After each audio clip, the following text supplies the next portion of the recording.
So go up to Tennessee. They have like quarter comics. We have quarter bins and methamphetamines. If you do some meth, you can look for comics for a long time. Jesus Christ! Oh my God! I'm in such What a did I fucking walk mood, dude. into? This is the show. This is the. So I just want to say thank you very much to all of our viewers. This is obviously our last show, and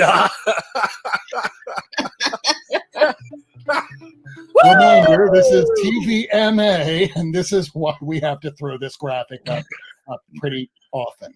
Not Near Mint is a show designed for audiences over the age of 18. If you're a viewer under the age of 18, please stop watching Not Near Mint. It's not that we don't want you as a fan. It's just that we'll probably get in trouble if you watch us.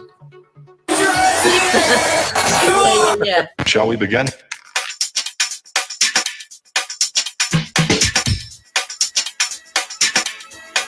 Let's begin.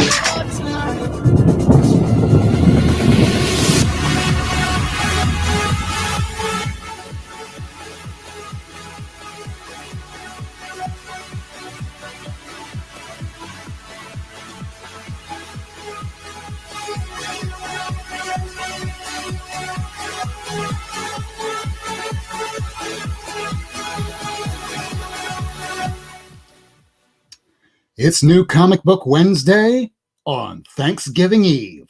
Welcome to a brand new episode of Not Near Mint. So there was a shit ton of comic books that came out today, and we have some special guests tonight. They include I Freaking Love Comics. I remember a few episodes back, maybe about 10, 20, I don't know, time blurs together on Blur's Day, and I know it's Wednesday. The only reason why I know what day it is today is because, comics.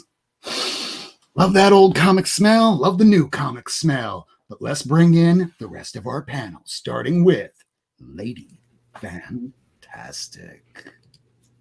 Mess with the bull and you'll get the horns. What's that from? What 80s movie is that from? Full Metal Jacket, boy! Pretty sure it's Breakfast Club, but nice try. No, I can be wrong. I am wrong often. Isn't that right, Miracleman? I don't know about that, but I do know your name is Worst, as in Rob Worst. Hello, Lady Fantastic. Hello to the audience. Thank you for joining us tonight. Good evening to you, sir. I kind of heard that just prior to broadcast, we were kind of chatting and you wound up sending a little video clip. And that video clip made me laugh my freaking ass off. So awesome. Before we bring in our guests, do you have that queued up? I do, but then I realize it's not full screen. 2 seconds. This just dropped today, everybody, just to give you a little background. It is probably the funniest thing I think we've heard this week, maybe. Just gonna play you a little bit of it here. So here we go. We got there we are. We're gonna do that right there. We're gonna switch over here. We're gonna do this over here. All right, share the screen. And just so you all know, I am very professional here. I don't know if you can tell. It's okay. I work with attorneys that try and pretend that they know what they're doing. And just because someone wears a suit, I say it all the time, doesn't mean they know what they're doing. All right, I hit share, and now the little blue circle is spinning. So, if you're sharing it, make sure when you're clicking on share screen, because I'm going to kind of do the same thing here at the same time here, just so I can make sure that it looks about the same. Click on Chrome tab, click on share audio in the bottom left-hand corner of the screen, and then click on the name of the screen, which is the YouTube that you'd probably have open. I think the whole thing's crashing on me. Okay. Oh, hold on a second. I think. Oh, no. Okay. Well, it looks like Comics on the Mind may not be joining us tonight, but you know who will be joining us? Robo and Judah. Aloha! Oh, Hello there. Hello I there. noticed you. Yes, I was just reading a comic book. Well then, like that How are you backstage. guys Dude. doing? no comics on the mind. I quit. That's it. I'm leaving. I'm out. Yeah. No, it's just me now. Everyone left. No. How's it going, everybody? Doing all right. Just glad I don't have to work tomorrow. Is it me or did it seem like yesterday was Friday for those that didn't have to work today? Today felt like Friday for those that had to work today. And who knows what Friday's going to feel like. You ever meet those people that miss not working? They're like, "Oh man, I've been on vacation for so long. I can't wait to get back." I'm like, That's my dad. My dad's like, I don't know what I'm gonna do when I retire. I just don't know what to do with myself. And I'm like, let me tell you something. If there's anything this COVID has taught me, it's I'm ready for retirement. I could retire right now and do this for the next 40 years. I'm good. yeah. Hell yeah. Sorry about that, everybody. A little technical difficulty. And All right. Nice awkward silence. So my Google Chrome went meh on me, so I got it. apologize. I do have that up. Let me see if I can do that again real quick. And let's hope I don't screw it up this time. What do you say, guys? All right. Make it happen. All right. I don't know. Apparently, we kind of pissed off Ace, which, by the way, don't forget, everybody, just to, I kind of have to throw this out there for her. Black Lives Matter, Trans Lives Matter, Helen fucking Mirren. And that to Miracleman on another stream. All right. Oh, this is good. All right. So it's called Sessions with Stan, and it's somebody else's channel. So I'm only going to play you a very brief clip, but here you go. The whole clip. Play the whole thing. Oh, you're going to have to stop And share. of course, I could not do it right. No, the only thing you need to do is when you're clicking on share screen, make sure to click on Chrome tab, click share audio, so that way you get the audio included. Got it. Here we go. We're going to try This is worth again. it. This is worth it, people. It's worth it. This is spectacular. Here we go. All right. Say, that fucking thing, that's no good, you know. Or you say, fuck you, that makes it a verb, right? And no matter how there's no sentence where you couldn't use it. It's a great advantage. And I'm going to start a movement. I want to legalize and legitimize the word fuck. One of the great words in any language. I think we just need Excelsior. Excelsior! Excelsior! Get that fist up in the air. You weren't looking. Your head was down. I want your head up when I throw my fist in the air. I want you paying attention. I don't want you looking there when I'm emoting. Jesus. What the fuck's going on here? What the fuck are you all standing around for? What a special thing this is. Oh, shit. Few people are used to seeing Stan Lee using profanity Again. To see that it's just golden. Which for those that don't know, this is a TVMA show, and Miracleman, take it away. Not Near Mint is a show designed for audiences over the age of 18. If you are a viewer under the age of 18, please do not watch Not Near Mint. It's not that we don't want you as a fan. It's just that we'll probably get in trouble if you watch us. I want to legitimize the word fuck. You can use it as a noun. You can use it as a verb. You can use it in so much context. Sounds like the best Stan's soapbox ever. Yeah. Oh yeah. I just want to point out, Rob, you really made it a lot more Jewish. I don't know if Judah caught it. I caught it. It was way more Jewish. No, you heard it, right? It wasn't deep. It wasn't deep Stan Jewish. It was bouncy Larry David Jewish. The way you did it. Yeah. You know, there's the Larry David Jewish, and then there's Stan Lee. I want to legitimize the word fuck. That kind of sounds like my bag. Those are the only two types of Jewish men. Right. There's no others. So last time you were on the show, did we get it straight? Like, Miracleman, you're not Jewish, are you? I am not. I am not Jewish. I know the nose throws you off, but I'm sorry. I'm sorry, Judah. I'm sorry. Verst is a very Jewish sounding name, though. I've dated Jewish women, so it doesn't count. I know Doesn't count. My Yiddish is pretty spot on. My pun might be a compelling. little ugly, but Hey, right now you're 0 for 2, so your Judar is way off. I just want to say. Robo, we talked about this. No more commenting on my Judar. That's an off limits. You know, Is that your word? it might have been thrown off because I do live in a predominantly Jewish community, so maybe a little bit rubbed off. Okay, fair. you know, as we're kind of on the subject, watching Mandalorian. I don't know if y'all are watching this, but How the fuck is yes. this on the subject? when you're hearing everybody's going, "Hey, Mando," I'm going, "Wait a second, that sounds a little. That's like their word. It's offensive. Guys. Don't use it. Right.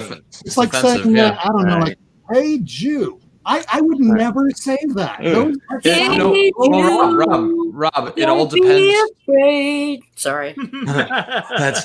That's acceptable. Rob, it's all about tone of voice. Hey, Jew is okay. Get better. No, I don't see it. Hey, I'm trying to imagine. I'm trying to a nice way. Hold on. Here's a nice way. Hey, Jew, come here. I want to give you some ice cream. No. You're too hard. You're too hard on the J. You're too hard on the J. Yeah, he's got it. Yep, I heard it. It was too hard. Yeah. It's. I'm gonna do it twice. One is offensive and one is not offensive. I'll start with the non-offensive. Hey, Jews. Oh, hey, Jew. Hey. Here's the offensive version. Jew. Hey, Jew.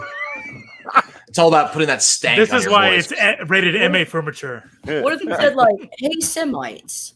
There it is. I've never heard that.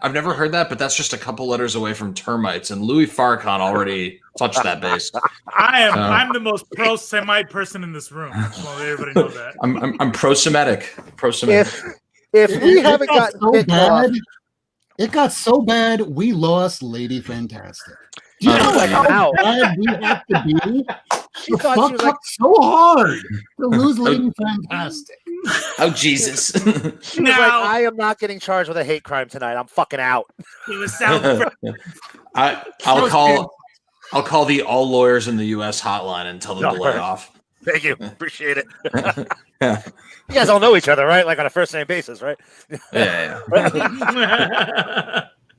Oh, hi, she's back. There she is.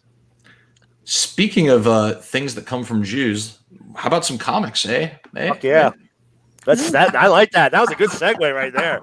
What, y'all That's what you call professionalism. I apologize. I'm going to try not to infect your show with my segues. How about you let them run their show there, huh? How about you let them run it, huh? I'm sorry. It was the perfect segue. I loved it. Yeah, what all did you pick up this week? Thank you. It was a huge week. So who wants to go first? I'm not even going to pick. I'm just going to go, Judah. Oh, okay. On the spot. There he goes. Well, I went to a strange LCS today because I'm in DC visiting my parents, so I don't have all my comics with me, but I did manage to step in and get Scumbag #2, Nice. which I already read it, and this is a pretty bitchin' story. And then had to get this Red Fork trade, Nice. Alex Packnadell. I read the first issue, and I just want to finish it because it's pretty awesome. And then I keep hearing good things about this, and I'm kind of standing AWA right now. So I got the first two issues of American Ronin. And then the last thing that I got today is, how could you turn down a cover that looks like this? You know? Gorgeous. Oh, yeah. Gorgeous. Yeah. Oh, yeah. That's a sequel to another series, isn't it? Farscape, right? I know. And I am gonna go back and read that. I haven't read Fearscape, but I've heard such good things about Dark Interlude that I just have to. Right. I'm just gonna jump in. Fuck it. Both feet first. Both feet first. That's comics, yeah. man. You just jump in. Just jump right the fuck in. Just jump in. Cool. All right. Does that mean it's Robo's Does it turn mean now? You get the Robo strip. All right. So here we go. We got a lot, so we'll go quickly. I did get Power Pack #1, Outlaws. Nice. All right. We did get this sweet ass Marvel cover. That cover's bomb as fuck. Man, I tell you, that's really why I picked up. I don't gotta get that. Usagi Yojimbo or Yokimbo, as my people would say. Picked that one up. I got the Dr. Seuss variant for Ice Cream Man number 20. Nice. I lost I count got- what they're on. Yeah, I did get X-Men and Excalibur number 15, but who cares about that? And then we did. I got this DC Future State free. It's Nice, yep. we'll see where that goes. But I also did pick up this trade that it's a little controversial.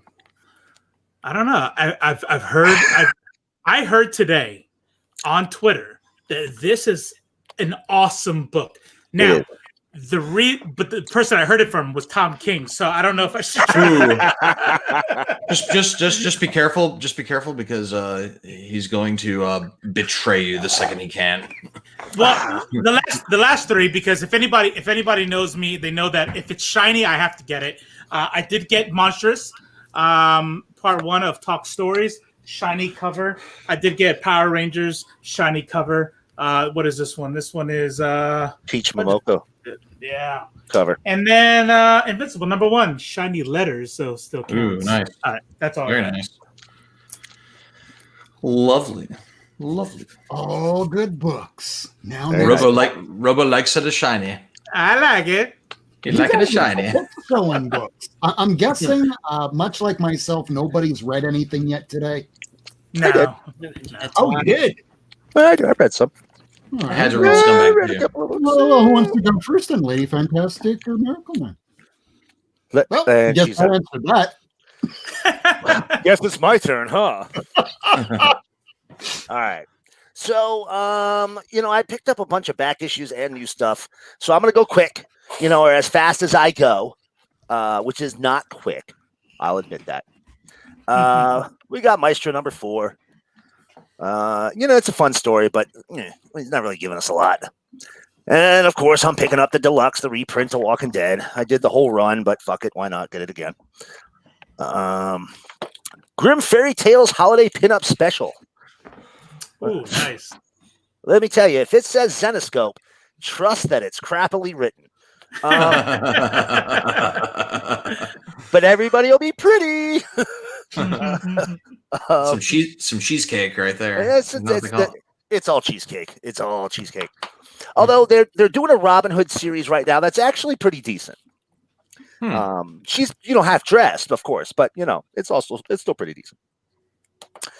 Year Zero, Volume 2, number 1 there. Oh yeah, I saw that. AWA, I like that. I love AWA, man. They're killing it. This is Juan Jose Rip is doing the art on this Oh volume. yeah, he just did the Rye run with Dan Abnett. And Dude, it looks great. Miracleman, just Yeah. want to let everybody know in the chat real quick, Lady Fantastic is having some technical difficulties with her internet because more people that are on makes her internet go like the stock market probably next week. Oh. Oh, All right, Mr. Fucking Positivity. So Rip did a series called Clone for Image. Highly recommend it if you can find it. Don't think they ever really finished it, so maybe you don't want to read it, but it was beautiful. And then he did a crap ton of stuff for Avatar, and all of it's gorgeous. Oh, nice. Yeah. Those are the people that brought us Crossed. Yeah, he did a lot on Crossed. Oh, okay. Suicide Squad number 11, final issue. Kind of surprising reveal in this issue here, kids. If you haven't read it, I did. Yeah, a little something. Yeah, it's gonna matter more in the future of DC post Future State. I guarantee that. Undiscovered Country 10. I'm digging the series. Snyder is writing it, which normally makes me concerned because I like Scott Snyder, but let's all be honest, the motherfucker cannot close. No. He cannot fucking close, man. He just can't do it. To be fair, he's kind of like Mark Millar that way. Great concept, great execution, and then the ending, you're like, what just happened? Right. What? Bring in someone else to end this. His new 52 Batman, especially the first Court of Owls arc, is among the best comic book writing I think I've ever read in the superhero genre. Oh yeah. And then the subsequent issues are like, what the fucking fuck are you doing here, man? Well, he drifted into the Year Zero storyline, which I didn't love, And then after that was Joker Endgame, which was nowhere near as cool as I was almost certain it would be. Right. Yeah. It seemed like they were trying to make a great story. They just fucked it all up. Yeah, I don't know. I got picked up Rorschach #2, that Peach Momoko cover. I'm really falling in love with her work. But what about the story? We'll go back. What about the story for that? I read the first issue, did not draw me in. What do you think about it now? I haven't read it yet. I read several of the other books here. I have not read Rorschach yet, and I did a quick thumb through. And now listen, I think he seeded a lot of things in the first one. Obviously that's Steve Ditko. At the end in the first one, so there's some concepts there that I'm interested in finding how they're different. But I don't know, man. I flipped through it and there was nothing in it that made me go, "Ooh, I got to read this right now." Right. So that does not bode well. It's just part 2 in a 12-issue saga. Right. It's just set up. It's placing pieces on the chessboard and waiting to get that checkmate. I have a question. So that's 2 comic books in a row that you've said like meh or like it's probably not that good. Do you just buy them because you want to own every comic book in the world? No. So Isn't here's that all our goals? Boom. that's you know what you've cut me deeply. Dude, you get IFLC on the show, and we start asking hard hitting questions, and all of a sudden, I was worried about this because you guys have such a professional looking show. I was like, they're gonna come on here and I'm gonna show my ass like I do every week. No. But here's the thing. So Undiscovered Country, I'm absolutely loving the story. But Snyder, he can't close. I don't know how long this is gonna go. And the only reason I'm sticking out with it, I love the story. The only reason I'm sticking out is because Charles Soule is working on it as well. Yeah. Hit or miss, man. Well, for me. Yes, but I think between the two of them, they'll be able to close. Okay. We'll get an exciting story, and it's been exciting so far. Rorschach, the reason I got the second issue above all else is I'm straight out falling in love with Peach Momoko. I haven't done this since. Okay, I'll lie. I did this with the what was it, DreamWorks or DW Transformers series. I was never a cover collector. Like I'm an artist collector. I'll collect Dave Stevens, but I won't buy a book normally just for the cover. I collect Adam Hughes. I love that one, man. It's one I don't have yet. Let's pick this up today. Cover collector. Good, yeah. And listen, comics are every type of collector, right? We got cover collectors, we got key collectors, we got people who just buy trades. We got people like I have a trade collection, but it's minuscule compared to everything else because I prefer the issues. It's everybody's a little different, but honestly, if I have a hard time because I go through Diamond and I look up Peach Momoko's name and I'm like, I want to buy this one and this one and this one. I'm like, I'll never read this fucking book. Yeah. I'll never fucking read this fucking book. But this one, I was like between the story, which I was and the fact there was a Peach Momoko, between the two of them, I was like, yeah, I'll grab it. If the story doesn't grab me, issue 3 isn't coming home. Put it that way. I'm getting the whole thing, and they'll sell it if it's not good, and keep it if it is. Right. We only find them when they're dead. #3. I grabbed Scumbag 2. Yeah, dude, how was that? All right, listen. The art's kind of weird for me. All right, style wise. The story's awesome. Oh yeah. Fantastic. If you haven't read this book, all right. So Boom, from what I hear, is not the best when it comes to rates for their creators. So I usually don't talk up Boom just for that reason alone. It's to get the creators someplace where they're going to get paid, at least is in my mind. But they're putting out bomb ass books right now. And this is one of them. So I highly recommend it if you like sci-fi at all. Really cool. Did you like Scumbag? I did like Scumbag. I thought that was good. The concept looks fun. Hilarious. Yep. There's a lot of potential there. Hey, it's sex. This art, the art from what's his name, Robinson, is off the chain. Yeah.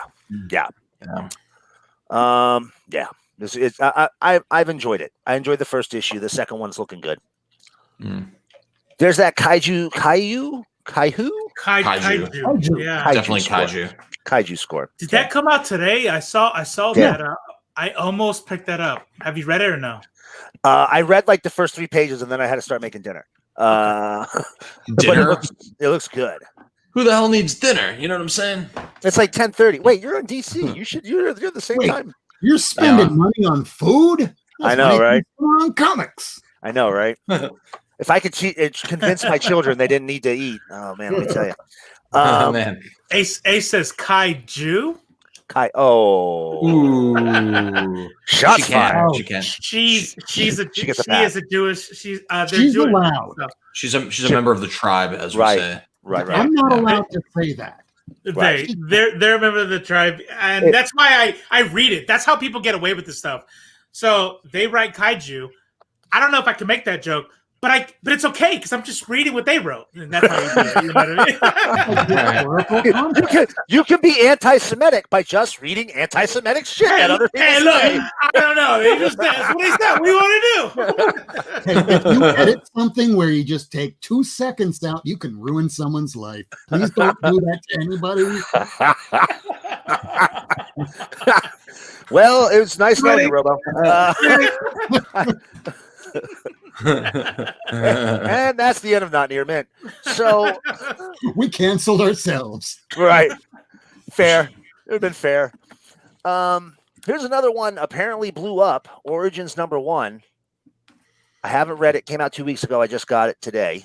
Origin has got to be the most overused word in comics. Yes. A little bit. Yes. So many origins. And Super. Super is another Super. overused one. Donnybrook is one that I read once in a while, and I'm like, nobody says that. We need more Donnybrook though in our lives. Early guess so. X-Men said that Really quite a lot. I know, and I had to look Google that it. up. Yeah, I was like, what the hell's Donnybrook?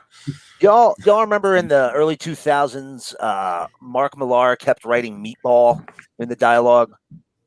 Or was that Bendis? What was that about? Was it I don't Bendis or was know. it Millar? It was one or the other. They everybody said meatball, and it was like, do you think that's what we say in America? Like, do you think that's just our slang? What if it was meatball? a joke played on him? Like he has an American friend, and they're like, no, this is what we say. I don't know. You should put it in your book. Right. it's like The Office where they taught him that handshake when Daryl taught Michael the hand. Remember that? Yeah. The fake handshake that the brothers used. Yeah.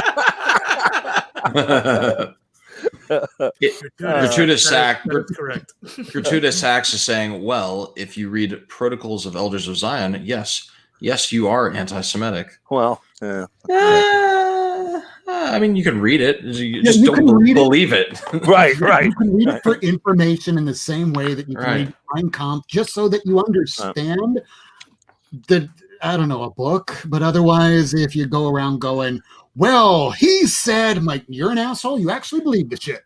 As a Jewish person, I found Protocols of Elders of Zion to actually be pretty funny because there's what it says about Jews, and then there's what I know about Jews, and it's They never line up.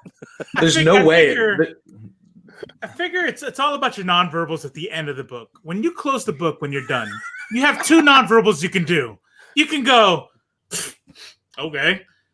Don't say okay, it's a nonverbal. Or you can go, If you do the second one, you might be anti-Semitic. Yeah. Problematic. Right. Definitely a little swastika-y, you know. Jesus. All right. This is your fault. You invited us here. I know, right?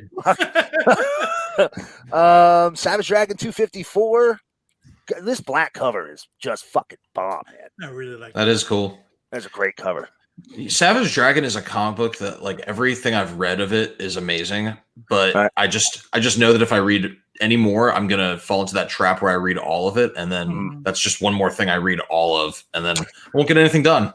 So Savage Dragon's actually really tough to come by. A lot of the issues between like 225 and like 75 are sub 4,000 print run.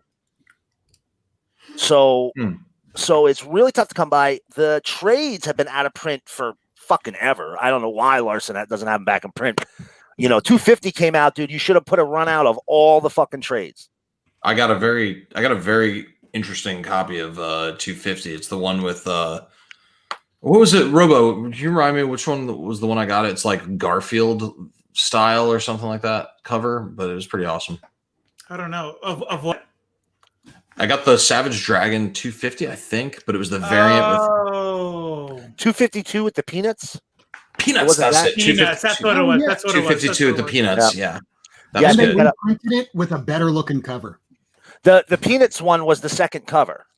Okay. The first one, the second print. The first one, I forget what the first one was. Oh, the first one was actually Savage Dragon in like Family Circus style. Yeah. So the second one was peanuts, way better, and they got rid of that background. Like he tried to do the little dots, like the Ben Day, Day dots. Yeah, and it didn't come out great, so they got rid of it. So I got rid of it, and much cleaner on that second print. So I just found Savage Dragon Volume 1 hardcover. Ooh, get it.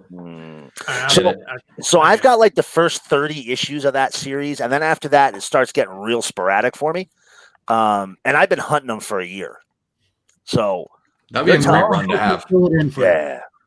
Yeah, they've all been helping me track them down. And like the first 30 or 50 issues, it's very much a traditional 90s Image title, But one of the things Larson does that I think is a cut above all of his contemporaries at Image. All right. McFarlane may be close to it. Larson crams every issue filled with superheroes, and he keeps track of all of them. Like it's an overwhelming number of heroes. He's got Golden Age characters. The old school Death-defying Daredevil is in it. The guy with the red and blue split suit. A lot of those public domain characters show up. The Yellow Claw he had on one issue, which is like the most anti-Asian racist thing I've ever seen in my life. What about what's his name? The fucking magician dude, Mandrake. Mandrake the magician. He's still owned by King Features. Really? He's not public domain. No. Stonebot is an imprint of Red 5 Publishing. They're doing a Legacy of Mandrake book right now, it's a young girl who's got all the Mandrake things. I saw that. I saw a promo for that, and it looks awesome. It's actually really good. I've been picking it up. The 0 issue is on the website for free. You can read it. I definitely recommend it because it tells you how it starts out, because it jumps right in. It's a direct continuation of the website issue 0. So Monsieur Fantastique and Rob, but that's I don't know why I said it. I don't know why I said it like that. Monsieur Fantastique. So question I have for both of you fellers. So you guys are different kinds of collectors than Robo and I. I'm primarily I primarily just build up my trade library, and I read a fuck ton of those. And then Robo loves shiny covers. Shiny and hardcovers, yeah. Shiny and hardcovers. The question I have for you guys, between the two of you, how many actual entire complete runs do you have? Oh, that's tough. Do you keep track? Like, do you check a box when it's like, this is a complete run? Do you have like a spreadsheet that tracks everything you have? We both use CLZ. That keeps track of it, but I'm not keeping track of how many series I have complete. I don't keep track that way. Yeah, I do just like that. Oof. So this is a list view. You can actually change this to a cover view, which is pretty badass, actually. Okay. That's for comic stories. I'm gonna get that. This is real the quick. best I did 15 all bucks. of this in 2 weeks. Everything that you see behind me, I did within the first 2 weeks of the pandemic hitting. So knowing how much I have behind me, you guys could get it done in a few days, maybe a week or so, because I was taking breaks. I could do mine in like 22 minutes. So it's worth it. It's so worth it, because if you guys go hunting a lot, you might wind up having like 3 copies of the same thing where you're like, why did I buy it 3 times? Holy shit! I have like three or 4 Thor number 5s. I don't know how. So. It happens. That's when right. when I'm looking through the dollar bin, I'm looking for things that I know are cool, which is not a small amount of knowledge, but definitely limited, especially for like a very serious compared to a serious collector. And then I'm also looking for things that just look fucking bizarre. Where if it's like a comic book that I'm just like, the fuck is this? And I have to buy it. I can't help it. That's half of my collecting right there. That's half my collecting right Judas there. brain is all about like canon. Like I want to know everything, but like the specific. And correct me if I'm wrong. I have no idea why I'm talking for you, but like, you don't have the knowledge of like floppies. Like 121 is when this happened, and 126 is when this happened. Like I have some of that, but not a lot of that. Like I mean, I know I can recognize certain things like, oh, this is an important issue. I recognize this cover, and I recall. Right. And like I found Bloodshot #1 with the chromium cover, and I just knew like that's the first ever chromium cover. I should have that. I have it. I have it. Like, so like stuff like that. But I mean, my knowledge absolutely pales in comparison to this fella and this fella. So that's how you know my collection's small, because you said something I have and I got excited that I have it. That I have that. That's the thing about comics, that when you think that you're looking at somebody like Reggie or a Comic Tom and you're thinking that they're an expert, anybody that you think of that's an expert, the more that they know, the more you realize you still have so much more to know. Like Golden Age, I know like this much about Golden Age compared to that's not your cute dog. I lost my train of thought already. Go on.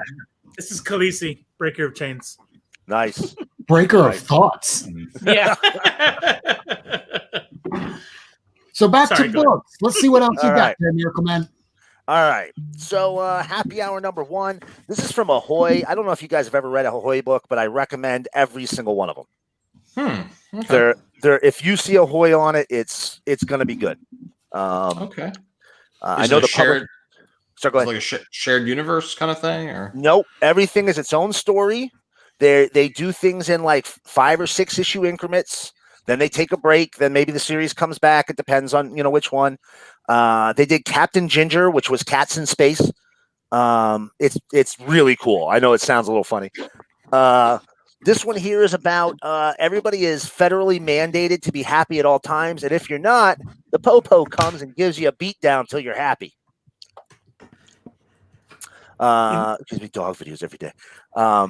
They did Wrong Earth, which was basically like, what if Batman 66 crossed Earths with Dark Knight Returns Batman, Frank Miller Batman. So that was a lot of fun to watch. So that one I really recommend. Really great series. X of Swords, everybody's got that. Star Wars, I'm dropping that. Got that Marvel Stormbreakers freebie there. You know what, man? Honestly, I think I'm done with this. I think I'm done.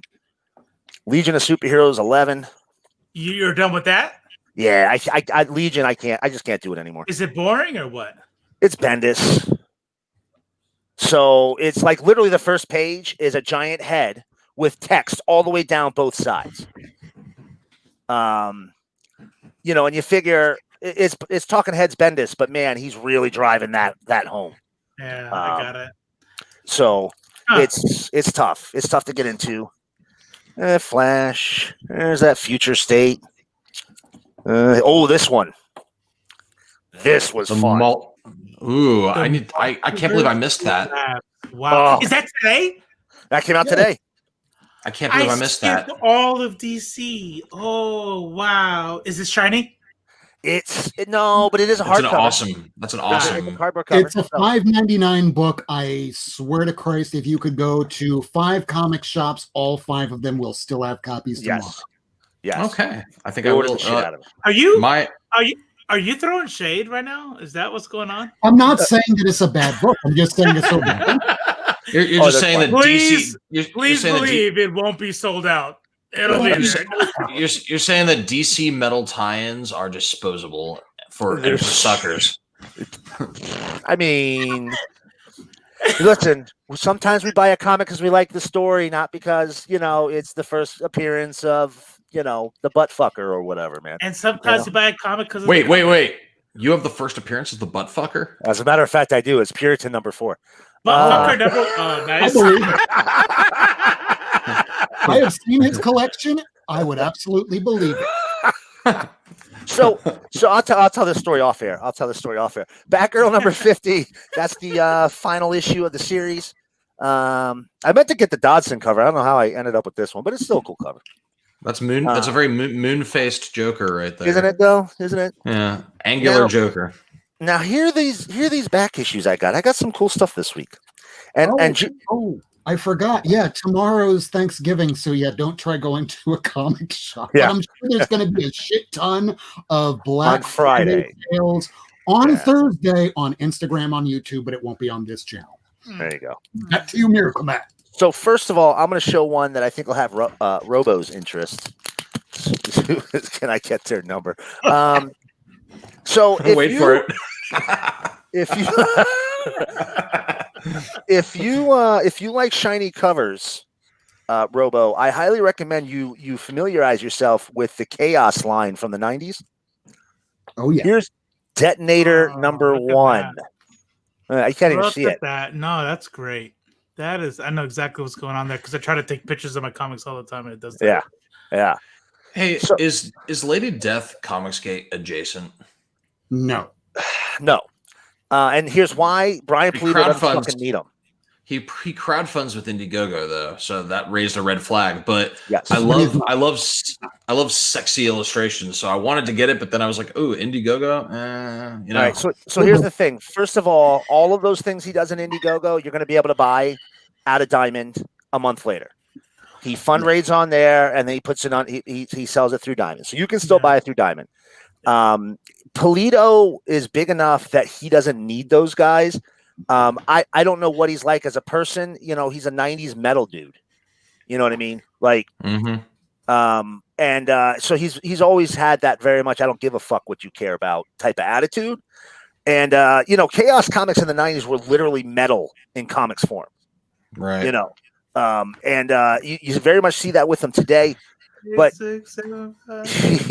he definitely doesn't need those guys, and those guys need each other in order to survive. He doesn't at all.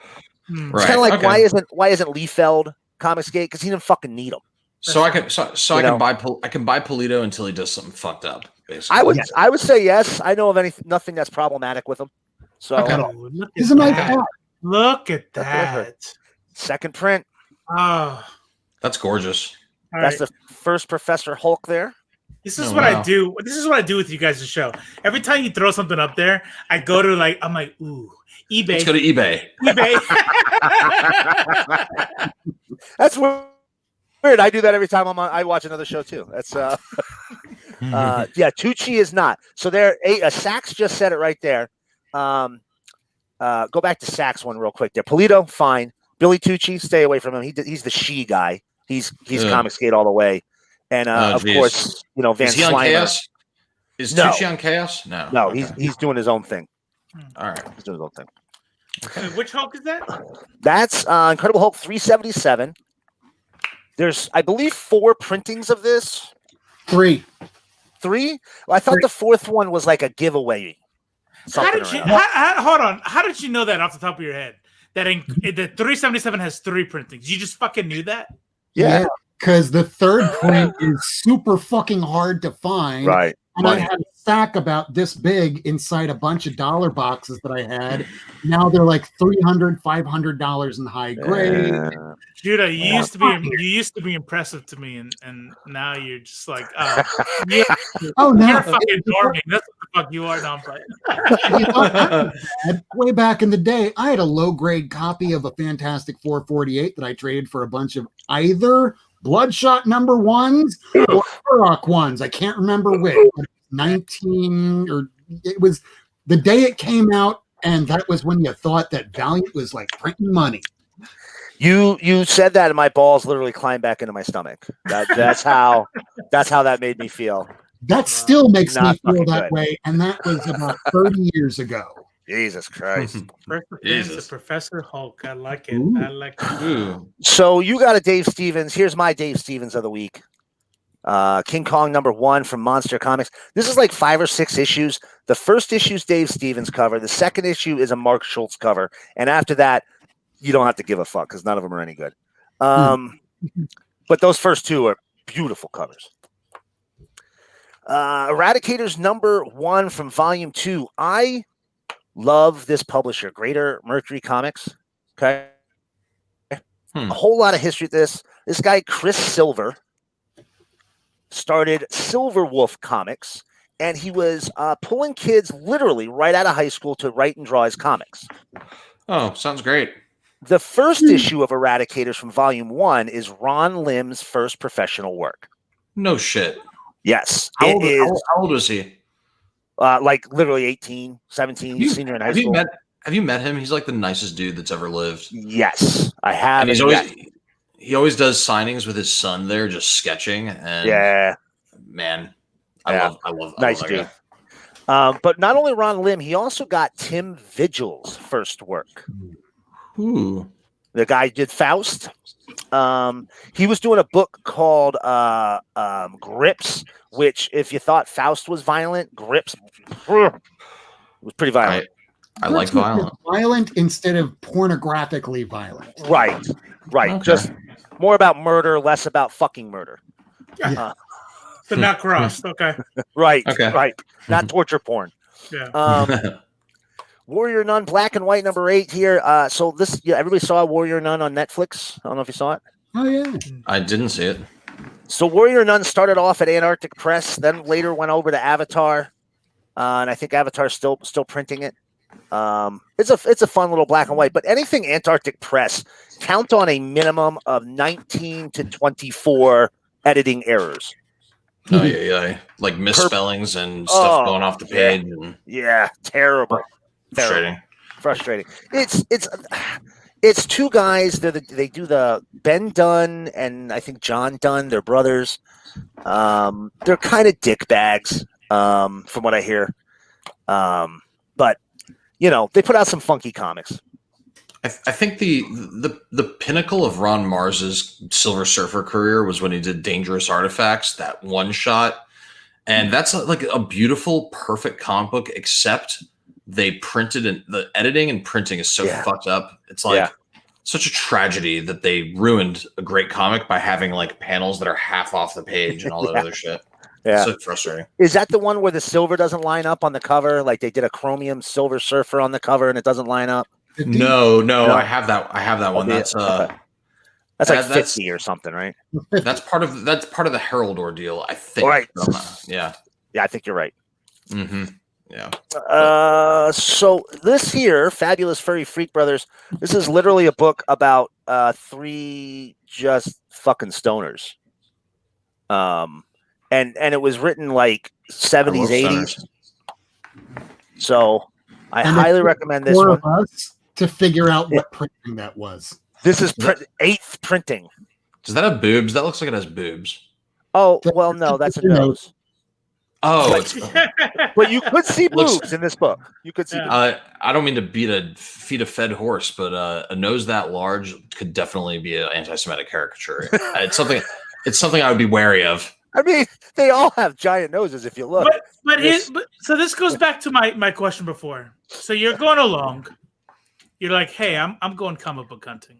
Yeah. And you get a year passes like nothing, freak. What makes Miracleman say, I'm buying that? Just look at that fucking thing. I mean,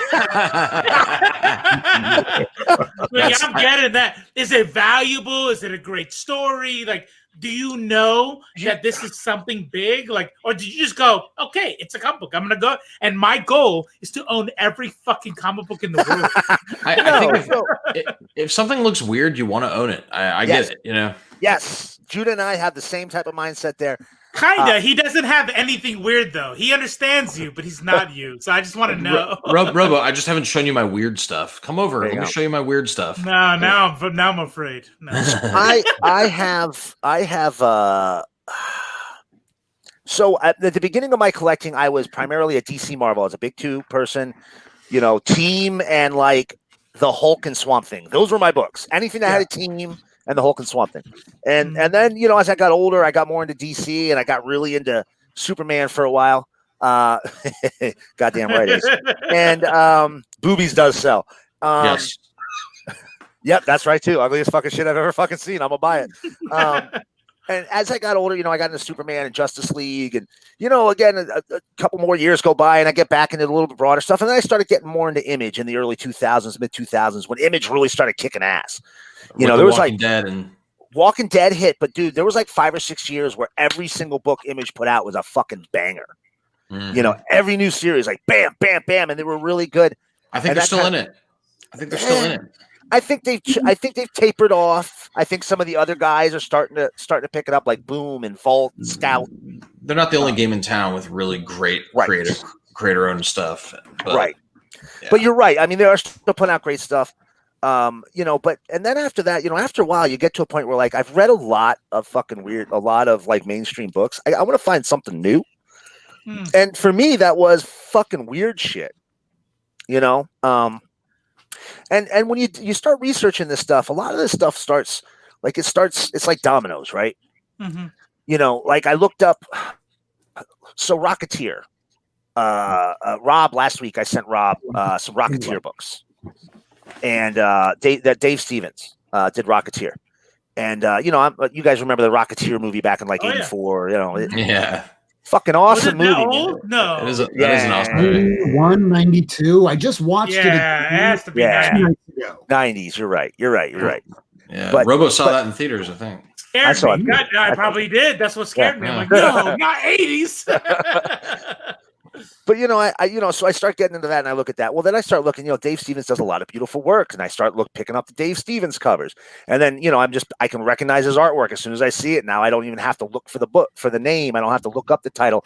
I can just be flipping through and know, hey, that's a Stevens cover, and just yank it.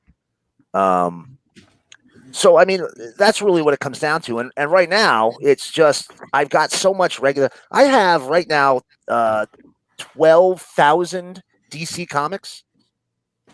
And I have 6,000 Marvel comics.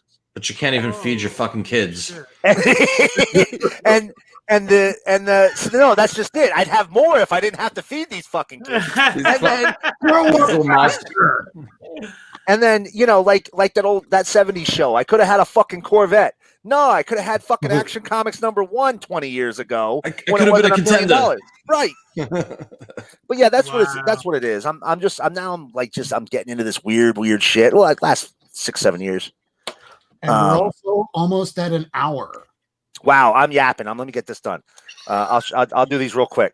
Another Chaos book, Brink of Destruction, Brink of Eternity. Stephen Hughes did like everything for them. Ooh, put that burn thing back. The burn thing? Oh no, you're about to put down Superman. Oh yeah. Steel. Ooh. So that's the collector's edition. That's a cool find. They did 2 covers.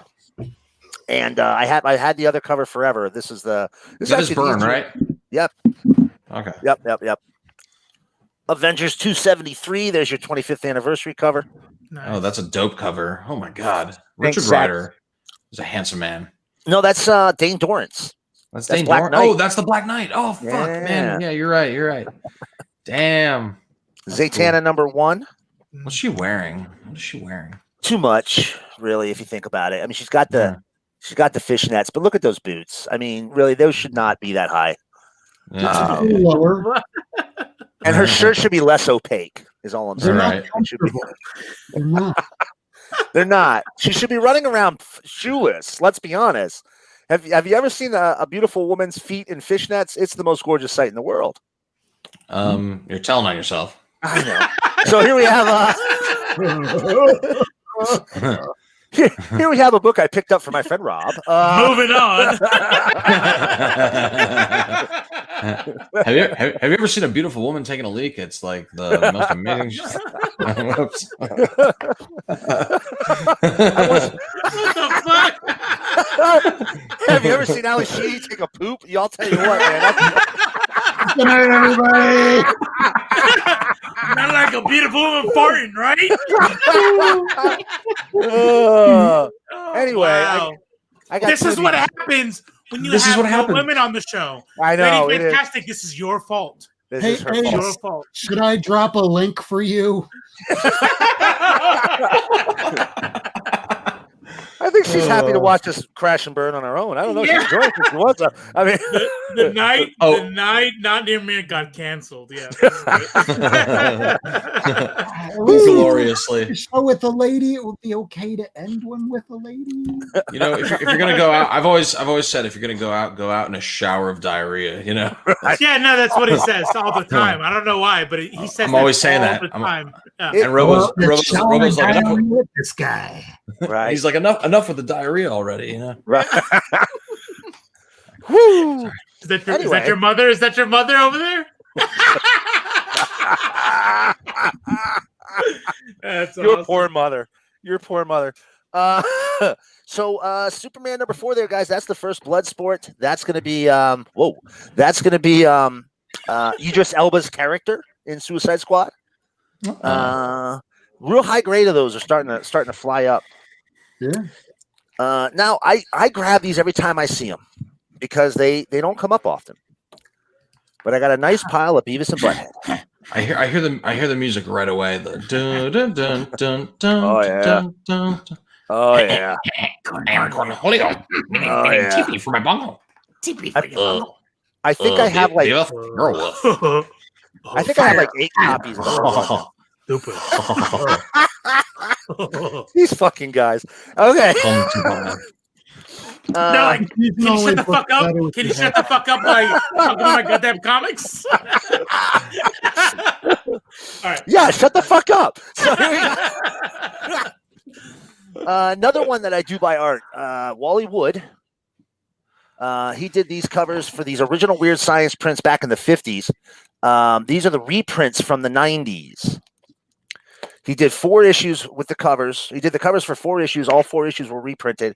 I had 3 and 4. These are 1 and 2. That's awesome. Final issue of the original Moon Knight run. Ooh. Ooh, that's a cool cover. It's cool. It's cool. Here's Uncanny number 245. So real quick, this book is a parody of the 1988 DC Comics event Invasion, where Jimmy Olsen appears in this. Perry White appears in this. Clark kind of appears in it.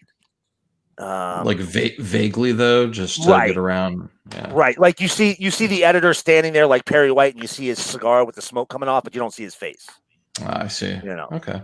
But no buried alien, huh? No buried alien on that one. No, Is that that was what- for Quasar.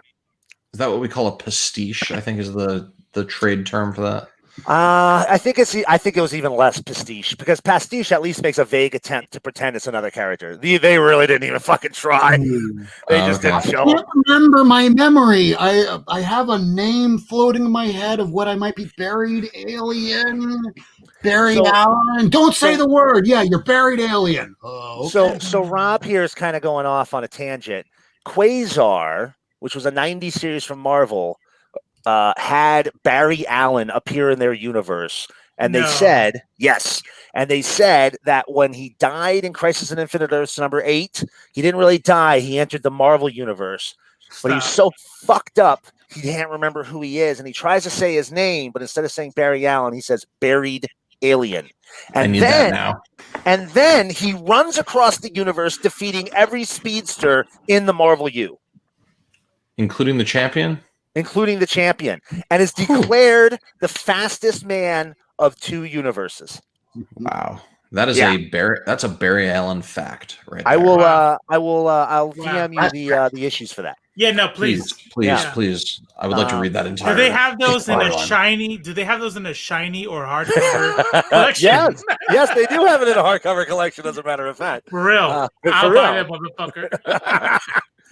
And last but not least, Uncanny 283. This is your first full Bishop appearance. That's a good one. I think I Yeah. have that one. I have that Yeah. one. Yeah. Do you see that? 283 should actually not cost that much because there are a fuck ton of Uncanny X-Men. I found it in a $1 bin. Yeah, so did I. Yeah. Nice. So that was one of those books back in the day that it was coming out at the exact same time as the X-Men animated TV series. So if you were watching that at the time, you were definitely going to the local CVS, Walmart, newsstand, comics shop, whatever, so you could get that. So everybody had that. What is that? Everybody That's 91. So that's roughly around the time that Jim Lee and Claremont were doing their relaunched X-Men series. All right. Yep. That look, that was a great look for comics. Oh, It was. It's a shame. It's a shame that they essentially almost destroyed the industry with their marketing attempts. But hey, it was a great look. So was that the last book? That's it. I'm done. Right. Did I'm gonna you promote- bought all that today? No, this Oh, is you thought that was this week. bad. Okay. Oh, You bought all that. You bought all that this week. Right, but other than the new books, I probably spent $25. No. Oh my. Oh, Yeah. wow. Yeah, y'all. You gotta. That's awesome. I'll let you. I'll tell you boys how to do it. Don't worry. Okay. Yeah. No. Please do. All right, I'm dropping the link for Ace, and as we do that, since he just finished books, we're going to move on to what's in the briefcase. You thought that he got a lot of books. I'm just going to try and dive through all of these as fast as I can. All right, here we go. Used up all Rob's time. Issue number 3. Ooh, that's sexy. Ooh. I Make Boys Cry, number 1. Oh fuck yeah! I got it because of that. Yeah, he did. Cover book.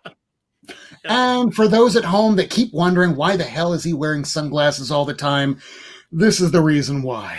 I wear my Oh, wait, hold on. Other side. sunglasses There you and go. I broke my because- glasses. So these are prescription. I can see through them. So live with it. Speaking of living with it, you can't quite live with Walking with Monsters. Nice. Scumbag number 2, the variant.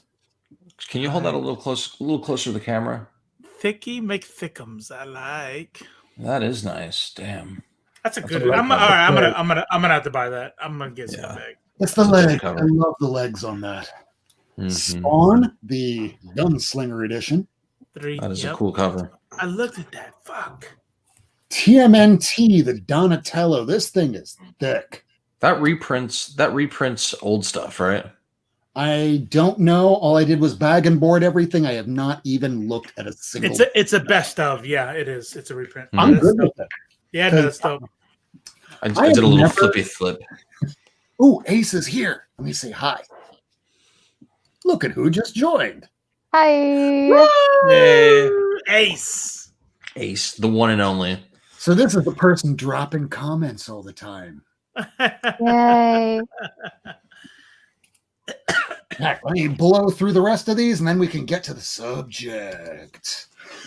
We got Undiscovered Country number 10. You already saw that. This one's from last week. I love the first issue. This is Ooh. number 2.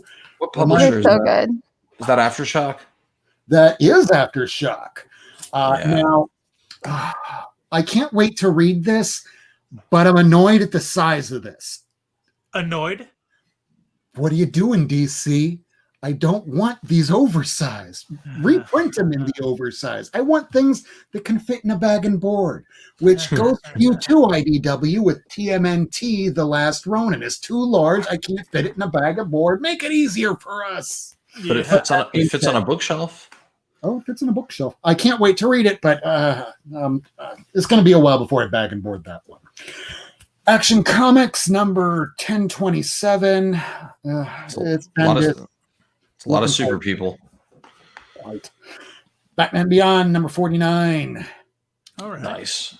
Hey, happy day. We got Biggie Shack in the house. Oh, happy day. Book today that has Biggie on the cover. I'm going to have to figure out which one that is. Meanwhile, Harley Quinn number 2. This one has the first appearance of a starlet. I guess on the last page, I don't know, but I shouldn't even be getting it. Those people are Comicsgate from what I hear, and I think I'm stopping it. Wait. Who's coming? Both of them. Go ahead. So, are they or Colin aren't Murphy? they? No, they're not Comicscape, but they're Comicscape adjacent in a way. Yes. Like they don't necessarily. Who's they? Sean Murphy. Sean Murphy, and then I don't see her name there, but also what's her face? Sean Murphy's. Yeah, the one who just did that Catwoman. Yeah. I can't remember her name. I can never remember her name, but they're respected and liked by Comicscape, and they don't necessarily denounce Comicscape, but they're not actively endorsed. They're very much people who find good people on both sides. Yeah. Oh yeah. I think that's Blake Northcott. Blake Northcott. I've watched her stream before, and not impressed with her commentary on issues. Yeah, I'm not a fan of them. What are you gonna do? That looks like a Lee Bermejo cover. Is that what that is? I believe it is a Lee Bermejo cover. His style is very recognizable. I love how that looks. Anytime I see one of his covers, I keep thinking Brian Azzarello wrote it. It was not his scene, but I still love Pete Tomasi's writing. You see Lee Bermejo, you assume Brian Azzarello wrote it. I'm with you on that. That's right. And it doesn't necessarily mean it's good if you've read Damned. This was a heavy week. I mean, DC Damned was not great. Not great, but I like that Joker story with the two of them. Damned was like a follow up, and it was just shockingly not good. Yeah, not good. Yeah, it's all about her tits. Okay, yeah. I'm right on you there with kind of dropping this title. It should be awesome, but like, there's 50 characters. I don't fucking know a thing about any of them. I can't get attached to anybody I don't care about. And it's 11 issues in. 51. I thought that this was going to be over with 50, so haven't read 51, but I know there's a new character in this, and I know that this is going in an all new direction. So this is probably going to be in the top 3 of my reading pile tonight. So these don't all stop during Future State? They do. They do. So Suicide Squad's coming back. Hawkman's probably coming back. I guarantee it. All this was planned to end. Hey, Ace. Hi. Hey, Ace. All this was planned to end with 5G, with Didio's unceremonious departure. They kind of scrapped that, but they're trying to save as much as they can. Ooh, that's a cool cover. And but all these are ending, and I think that was planned to end with 5G because they were going to start all new series. Sam Stone, who I actually linked up with him in real life a couple days ago, but he he covers a lot of the DC stuff for CBR, and he was telling me there's going to be another continuity reshuffling after Future State. Probably. Might as well call it. I'm done. Unless it's Batman, I'm done. I think what they're doing is more that they're just not going to care as much about continuity. That's what I've heard, and me and I think Robo and I, not to speak for Robo, but we've both kind of agreed that that's like not a good idea. Yeah, when they did New 52, I've been a fan of primarily a fan of DC since Crisis on Infinite Earths in '86, and everything from '86 up until New 52, third printing, I was all about. But then when New 52 happened, I mean, I stepped away. There was literally nothing I bought Justice League and like the Grant Morrison run of Action, and that was it. I don't blame you because I did the same thing. But when I went back and explored New 52, I was kind of sad that I skipped it because it was pretty good. Well, I picked up a ton of new readers. I did get one variant this week because I had Brian from Take the Time Collectibles. He runs the shop over at Phil's Comics in Broward, and he knows that I'm a huge fan of Kitty Pryde. Don't know why anybody knows that, other than I have that big piece right behind me. She's a lovely Jewish girl. I love Kitty. So he sent me a picture and went, "Hey, would you be interested in this?" I'm like, "I'll be right over." It's 1 in the morning. That's gorgeous. I'll be over in the morning. So, but yeah, I ran to Phil's Comics, picked this up. Thank you so much, Brian, from Take the Time Collectibles, which is Phil's Comics and Brian. And by the way, I wind up doing a show on Fridays with Lady Fantastic. It's just the two of us. And if you see that stack back there, that's everything else I picked up today. Those are just back issues alone. And these are the last books that I picked up. Excalibur 15, And the final issue in the storyline of X of Stores, issue 20, or part 22 of 22, it's over. I don't know if I'm going to stay on with all of the X titles. I might cut it down just to X-Men, but as far as I'm concerned, this is just too much X-Men. Wolverine and Magic look awesome on that cover. Oh, yeah. So, should we start talking about the topic? Can I show some stuff? Oh, yeah, let Ace show some stuff. Yes, if you have stuff, I want to see it. I didn't pick up anything new today, but I've been reading some stuff. Iron Maiden, Legacy Sea of the Beast. This is absolute shit. Fucking hated it.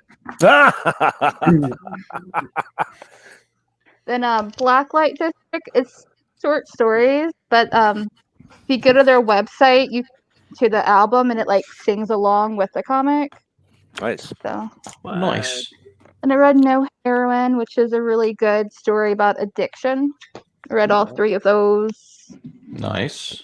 I did pick up Red Sonja a few days ago. It's number 1. Ooh. Made me happy. Whoa, that's fucking good. Oh, that's really Frank good. Thorne, man. Yeah, she messaged me immediately to go, so should I get into reading Red Sonja? How much is there? That is a rabbit hole. So good. Yeah. The answer is yes. Was that a hard find, or was it just in your LCS? It was like $2 in a cheap bin. What? Yeah. Oh my god. Ace, can you go into more? Can you go back, rewind a little bit, go into more detail about that one that you can listen to the soundtrack while reading? Or I'm intrigued by that. Blacklight District. So how does that work? So you go to their website. It has the digital comic and the music that plays, and it just sings along with it. Cool. The music's kind of shit, but it's an interesting thing. Still, I like that multimedia approach. I like cool. People do that more. Then I've been reading. I know Dynamite shit, but I've been reading Sacred Six for Reasons. Would those on the cover? Would those reasons be round and soft? Yes. Reasons. Cakes. Hey, listen, when it comes to that Dynamite stuff, Bertucci, Buttafuoco, whatever the fuck his fucking shitball fucking name is, that guy might be a douchebag, but the creators, they got bills to pay too. Yeah. Right. Miracleman's are there any feet in that one? Listen, if there's any fishnet covered feet, get any it fucking feet right. or doo-doo? God damn. They require the fishnets. Go ahead. Sea of Sorrows, like a mermaid monster tale. It's really good. That's sitting on my to be read. I'm looking forward to that one. I started reading this. Nice. Yeah. I got it when it came out. I loved it. Yeah. I love the original What series. was the last one? Was that police thing? That was a Walking Dead. Walking Dead. Oh, okay, no. At least The Walking Dead nailed the ending. Yeah. Yeah. Unlike the show, which they have no fucking clue what to do with now. I can't stand the show, but I love that comic series. Yeah. I'm gonna pick the show back up. I heard that it's getting really good right now. It's not. Actually, Fear got better. Oh. It didn't get better. Fear was unwatchably boring in the beginning. It was, but it got better. I actually like Fear more than Walking Dead now. Same. Yeah. All right. Yeah, and Morgan joined the cast of Fear the Walking Dead, and at first I was like, oh god, this fucking guy annoys the shit out of me. And I love the actor. But I didn't care for the character, and he's way better in Fear. Okay. Is he still the Donatello of Walking Dead? He was. I think the current season, he's finally like, oh, I'm not going to just tap you with my stick. I'm going to chop your fucking head off now. So yeah, he's switched a little bit. So all right, get him killing people. That's good shit. Ace, do you have any more books? That's it. All right. So does everybody have their top 10 or just something picked out for the top 10 silver keys featuring, yes, I love freaking comics. Oh, I have nothing picked out, and I have none. What are you doing? What are you doing with your life? Yeah, we're missing 2 of our regulars right now. Lady Fantastic usually is with us. She's having some internet difficulties. Kirk is dealing with some issues over in California right now. So I guess it's just going to be you and me, Miracleman. Oh, yeah. Oh, well, what are you going to do? I'm sure we'll get some great color commentary out of Robo, Judah, and Ace, seeing as how these 3 talk mad shit in the chat. All right. All right, you go for my first pick for best feat of Silver Age. No, oh man, if I had that Hawkman 4, fam, I'll tell you what. That would be number 1 with a bullet. You want to go first, or should I go first? Because I only have 6, and 3 of them are reprints. I'm going to have to grab some of mine from the wall as I do it. So between the 2 of us, I don't have half of my list. All right. So, well, you first. I'll show you number 6. Well, let's start with number 10. Just say what your 10 is. I don't have 10. Just say what your 10 would be. You don't have to have it. This is a lot of fucking thinking, Rob. I don't know if I got this in me right now, man. It's 11:17 at night. All right. I've been buying fucking comics. What the fuck you doing to me here, Worst? I tell you what, if we have to have the top 10 silver, we're all very comfortably wealthy for the rest of our life. So let me show you my amazing fantasy number 1. I have it right here, in fact. So my number 10 would be showcase number 34. I can show you the cover. It'd be first appearance of the Ray Palmer Atom. Very famous cover. Looks like shit. Right there. Yeah, I mean, to be fair, all Silver Age comics look like shit. No. What? No. Boo. For the most part. No way. They all read like shit. I'll say that for a goddamn fact. Okay. My number 10 would be a tie between X-Men number 1 and Brave and the Bold number 28, because both introduce, X-Men and the JLA. What's an X-Man? It's a man made of X's. Huh, yeah. It's really super easy to draw. Got famous because every artist was like super easy. It's just a bunch of X's, so it's good. Yeah. Actually, did you guys see that cartoon floating around where kid goes up to his mom? He's like, "Well, who's your favorite superhero?" And she goes, "X-Man." And the kids go, "Oh, Mom, you're so dumb. X-Men are a team." And she goes, like, "No, I'm referring to Nathan Summers from the 2000 Age of Apocalypse event. Read the comics, you fucking casual." You fucking casual. Nathan Gray. Nathan Summers. Gray. Sorry, Nathan Gray. Here's my number 9. Fucking nerd. That was Judah's moment right there. Like, fuck yeah. God damn it, I fucking did it. Number 9, first appearance of Poison Ivy, because very pretty. You would think that this character has been around for much longer than she has. But no, starts at the very beginning of the 1960s, started off as a strong character, not the most well-written way back then, but it gets better and better until she becomes like the partner, girlfriend of Harley Quinn sometimes. Why are Batman and Robin just leaning in and mugging her, like just sticking their faces in her face? Oh, because they're men? Yeah. They're men. That's it. That's what we do. I find it interesting that you would think that Poison Ivy's been around for a while, but actually she's only been around since the 60s when my parents were fucking born. My mom wasn't born yet. Since the 40s. You'd think she was around since the 40s. My mom wasn't born until 70. Yeah, well, I'm old. That's right. Well. That would that issue there would probably be my number 9, Rob. For a while, people that book was billed as the first Silver Age appearance. To your point there, people thought the character was around longer, and they called it the first Silver Age appearance. No, it's the first fucking appearance. Huh. So I think that artificially kept the price lower than it was for quite a while. We had a guest a little while back named Schumer, Arlen Schumer, and he does like lectures on the Silver Age of comics, and he was telling us like he had some pretty strong opinions about just where the Silver Age begins, where the Silver Age ends, and what you call what comes after that. And one of the things he said was that the Silver Age starts with the Flash. So that's the first, and that's weird because in my mind it was always Fantastic Four #1. No. But yeah, Flash. Showcase #4 beats FF1 by years. Yeah, right. Well, list right there. There's #1. Yeah. And then the other thing he said was that Silver Age ends when Jack Kirby went to work for DC. Yep. Which is weird because I always thought it was when Gwen Stacy died. I would say that too. It's competing, really. I have the end of the Silver Age in my hands. Oh, ooh, Jimmy Olsen, huh?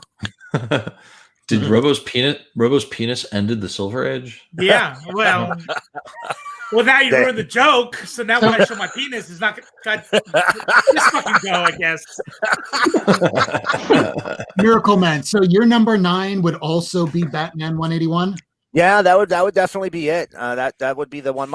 Actually, I had a chance to grab that book, and my brother bought it instead for like $80, and now it's like like a fucking $500 book in a mid-grade. Damn. Yeah, it's shot up. It With has the shot up. poster inside and everything. Yeah. All right, number 8. What's your number 8? Number 8, we're gonna go with I actually have my number 8. Oh. So FF67. This is the first appearance of the character that later goes on to become Adam Warlock. Adam Warlock. Yeah. That's a good own. Yeah. That's Yeah. super I got this for $8. Shut up. Yeah. It was like 20 years ago, but $8? $8, man. It wasn't, the character, it was before the movies really obviously started because it was, early 2000s. And nobody knew what characters were going to come next. Warlock was, he had kind of been overused in the late 90s. So the character wasn't that interesting. People weren't that interested in him. He was in Infinity everything, Infinity Crusade, Infinity Gauntlet, Infinity this, Infinity that. Jim Starlin had a deep love for Adam Warlock. And Ron Lim gave him the biggest collar in comics. Yeah, it was pretty good. It was a pretty good one. It was pretty good. I like that. I like that collar. Big collar. I like a man with a big collar. Hell yeah. Am I right?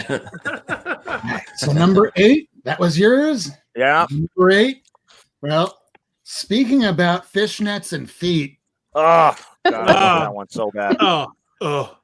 And mine I got for the price that I did because somebody decided to cut out one of the coupons and then thought better of it and then put it back in. They didn't pay for it. They just It's me. back I in the did book. it.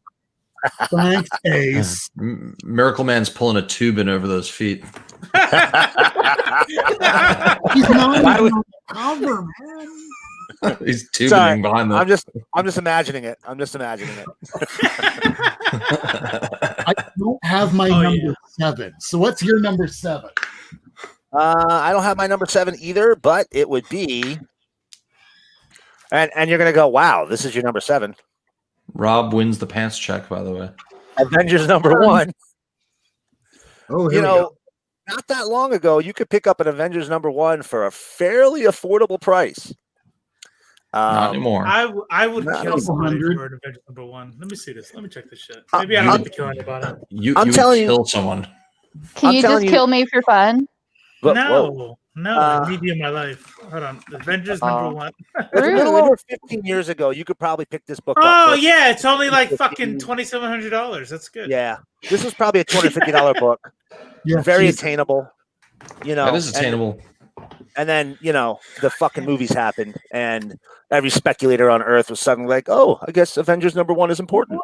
Yeah, I What said movies 2,800. What's that? What movies happened? I haven't heard anything about movies. What is this? Marvel? I don't know. It was Batman versus Superman, and it turns out that the Martha that they're talking about appears first in Avengers #1. That's So- right. That's right. Not- Skyrocket. not a lot of non-comic fans realize that the Avengers and like all of those characters really were not like that mainstream before the movies. Right. Spider-Man was their top character, right? I mean, arguably was probably their Nightman. When X-Men. did that become a hot book? That was a garbage book for the longest time, where people go, "Oh, I have this." I'm like, "Oh, okay." Then you hear casting from the dude from Game of Thrones, and oh my god, I gotta get this. You said Nightman? Black Knight. Black Knight. Yeah. First appearance of Black Knight was very attainable, very inexpensive. And then all of a sudden we heard, Kit Harington's going to play Dane Dorrance, and people lost their fucking minds over this book. Iron Man 55 was cheap once, right? Yeah. Yeah.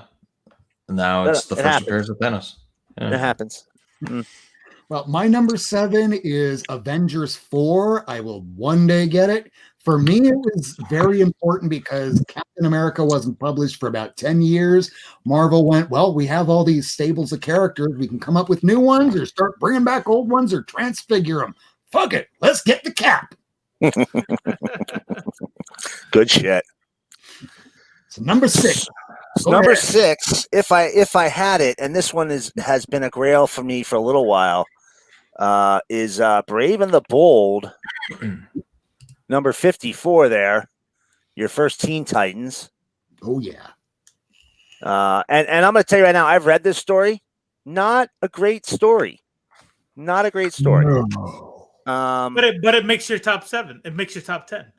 Absolutely. This is, I've been a Teen Titans fan since the Perez run in the early 80s. And they introduced me to Doom Patrol through Teen Titans, and so many other books, so many other heroes, and it was really the new Teen Titans that were good. The original Teen Titans, man, they leaned real heavy into the slang of the time, right? Which is very outside of anything anybody would understand anymore. Right. They call people jive turkeys. It was like beatniks. They talk like beatniks, and I mean, talk about a lost subculture. You know what I mean? Yeah. People revere hippies still to this day. Right, Beatnik, people are like, nobody knows what the fuck they were talking about. Judah still use beatnik slang very heavily still to this day. So no. Oh yeah. I got my smokes because I'm not a square. You know what I mean? Come on, Judah, let's go outside in Donnybrook. Let's have a Donnybrook. Cool. All right, so my number 6 would be first appearance of Batgirl. That's good stuff. This is my Doug copy that I got from Chino, who's over on Instagram, does regular auctions, and this has been important to me because later on she loses her ability to walk. I had to get this book because back in high school, I broke my neck and I couldn't walk for about 6 months. Had to relearn to walk by about 7 months. I was a little flimsy. After a year, I could finally walk-ish. Love Babs, and because of her, yes, she's an offshoot of Batman, but she was her own person. She was her own character, and they didn't try and I'll leave other stories out because I don't want to go too long talking about stuff. So that was my number 6. Number 5, Miracleman. Before we do number 5 here, our man Judah has got to split, and we just wanted to give him a quick opportunity to say thank you very much for joining us this evening, and just see if you want to do any shout outs or anything like that. You guys get the last word. Go ahead. And if you have any channels or social media, go ahead. Judah, you get the last word. Well, I'm going to have to whisper because I'm keeping my mom and dad up right now because I'm visiting home. But I just want to say thank you very much for having me. This was really fun. And make sure you check out I Freaking Love Comics. We're a little YouTube channel that it's me and Robo, and we do a lot of fun stuff. We're about to start doing even more fun stuff. What about Ree? Yeah. Ree is also part of IFLC. She's on a hiatus. We're expecting her to come back at some point. She's coming back this Saturday on Live. This Saturday on Live. Nice. That's right. Cool. Nice. And we do lives at 5 p.m. Eastern time on Saturdays for now. Although you can expect that to change sometime within the next month or two. So yeah, come by, hang out, check us out. Awesome. Cool. Judah, thank you so much for coming this episode. Oh. With you. Happy Bye. Thanksgiving to you, your family, everybody. Hope we didn't keep them awake. And if we did, hey, sorry, it's comics. We love this stuff. Fuck them. All right. All right. Take care, folks. We punch up, not down. Bye. Take care, buddy. Good night. Happy Thanksgiving. All right. All right. So where are you? Number 5. Showcase number 4. I don't have the actual book, obviously, but here's the Millennium reprint that DC put out in 2000. I like that. The beginning of the Silver Age, right there. Barry Allen, he died in Crisis on Infinite Earths number 8. Crisis on Infinite Earths is what made me a comic fanatic, and so the character holds a very special place in my heart. So, what's your number 5? My number 5, I don't have it. One day, maybe next year, hopefully I will. Fantastic Four, number 52. Nice. I kept having opportunities to get it, and then after Chadwick Boseman, God rest his soul, passed, that is unattainable for now, but perhaps in the month of December, January, on Instagram, on YouTube, all these different auctions, people are going to need to pay for their Thanksgiving, they're going to need to pay for their Christmas, and in January, they're going to need to pay all their bills. They're going to be like, what can I sell? Maybe I can throw this up, the real thing. Don't mind if I do. That's going to be the time. Yeah. What does that say in the bottom right corner? King what? Oh, this is tied into King in Black for some reason. Got it. Is it the reprint or is it just a repro cover? Oh, no, it's a True Believers. Yeah, it's a True Believer. Oh, there you got it. Tying this into King in Black. I'm throwing one in of these to like everybody that I'm sending stuff to on Friday. So that is my number 5. What's your number 4? I actually had this book, but I traded it to my LCS. He's got the guy who owns my LCS. He's a friend of mine. I traded it to him. Flash 123. Oh, that's in my runner-up. That book ran, at $400 for about a 5.0 for the last 30 years. I traded it to him for about $450 in trade, and all of a sudden now it's skyrocketed. So thanks a lot, Flash CW show. You really fucked me on that one. But give it a little while and it'll die down like anything else. Oh yeah, it'll come back. Especially since the CW is garbage. It is. But the specs are buying them up. Characters and costumes on my TV. I don't care if it's good because sometimes I'm not paying attention when the TV's on. Yeah. Right. Just look up every once in a while, see a superhero. That's cool. Cool. Back to me doing my court reporting job and just typing transcripts and going, hey, look, the Flash is running fast. Oh, not very good graphics. Okay, back to me doing work again. So my number 4 would be when Superman finally actually gets a decent enough bad guy to fight, an actual supervillain. Somebody with really badass powers who later gets retconned into destroying his own planet and Bottle City and a bunch of stuff. But dude, this is where, for me, Superman starts becoming the Superman that we know him today. Otherwise, he was just fighting a bunch of gangsters and bank robbers and shit. Yeah, landlords, people drilling, just wife beaters. He fought wife beaters. Yeah, they were not. If you are the strongest person on the planet, you're not meeting your match if you're picking on ants. That's right. That's what we are to Superman. Can you imagine if you're the most powerful person in the universe and you're helping the banks? Get the fuck out of here. What the fuck is that about? Oh my lord. That's some Ayn Rand bullshit right there. Yeah, right. But that all happened. That existed in Superman's past. That's part of the history.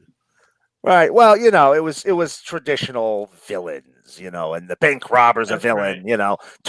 mustache twirling, tie the poor helpless damsel to the train tracks. Yeah. Right. And that Superman would swoop in and save him. Yeah. I'm gonna get your lady, and I'm gonna tie her to the tracks, and then I'm gonna run her down. It's like, what do you want? Just to kill it? You don't want money? No, just to wait. Money? I should have asked for more.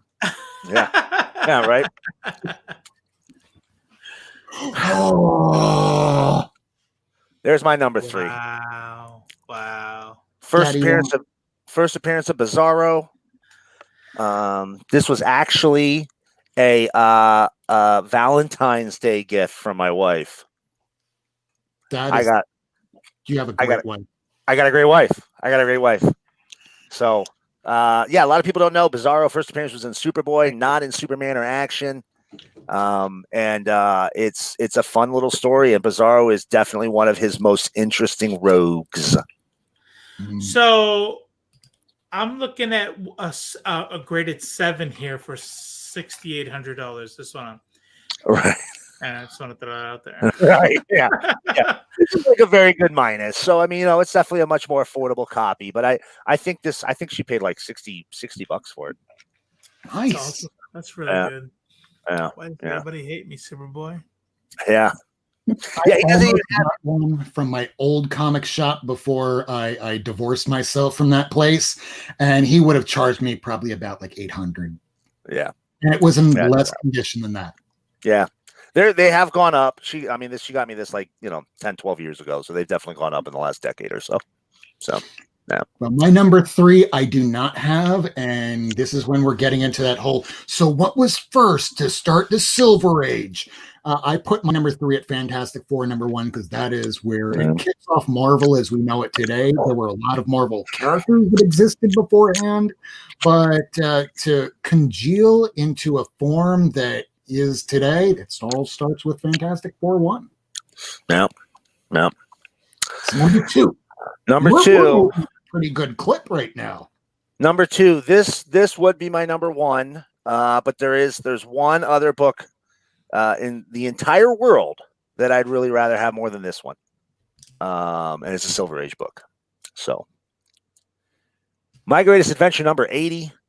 This is the first appearance of the Doom Patrol, and in the first couple of appearances, Robot Man was called Automaton.